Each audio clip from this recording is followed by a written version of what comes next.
Saya tuh country finance manager untuk beberapa negara dulunya, untuk Vietnam, Kamboja, Indonesia, tapi sekitar 2 tahun terakhir nih saya fokusnya ke Indonesia karena perkembangan Indonesia ini lumayan pesat akhir-akhir ini. Selain itu saya juga seorang business consultant, financial consultant. Saya terjun di bidang ini tuh sekitar 10 tahun yang lalu karena dulunya saya sempat tinggal di luar negeri, di Amsterdam, Belanda selama 7 tahun, mengenyam pendidikan di sana dan kerja di salah satu perusahaan yang termasuk top 10 in the world.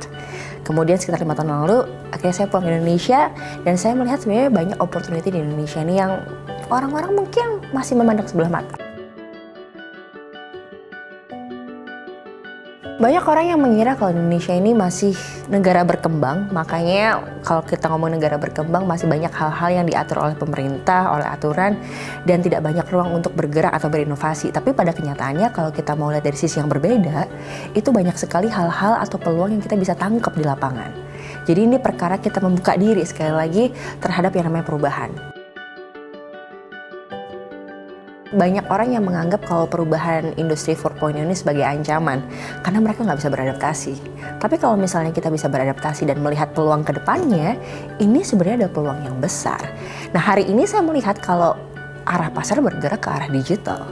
Semua hal itu terautomatisasi. Itu digantikan sama yang namanya mesin. Itu digantikan sama sesuatu yang bukan lagi tenaga manusia tapi tenaga robot. Selama kita mau beradaptasi dengan lingkungan dan perubahan keadaan, ini bisa menjadi peluang buat banyak orang. Jadi kalau dari sisi saya sendiri, profesi saya bisa bantu banyak orang untuk lebih melihat bukan hari ini, tapi apa sih yang akan terjadi 3-5 tahun ke depan dari sekarang. Jadi kalau kita ngomongin soal perubahan zaman, tergantung lagi kita ngeliatnya dari sisi yang mana. Kalau kita ngeliatnya dari sisi peluang, ini akan jadi sebuah peluang yang besar.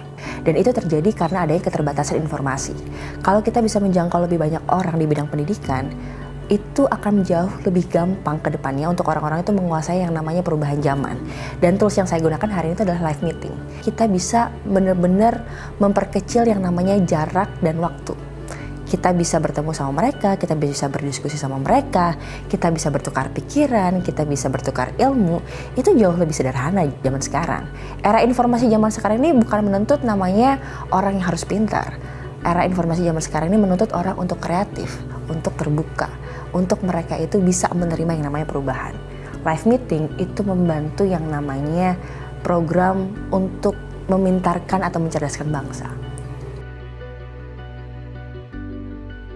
Sangat signifikan ya perubahannya dari segi komunikasi. Karena zaman dulu kalau kita mau berkomunikasi itu butuh waktu, butuh tenaga, dan butuh biaya. Tapi zaman sekarang semua hal itu sudah terpangkas dengan adanya live meeting. Jadi yang namanya informasi itu mengalir akan jauh lebih cepat.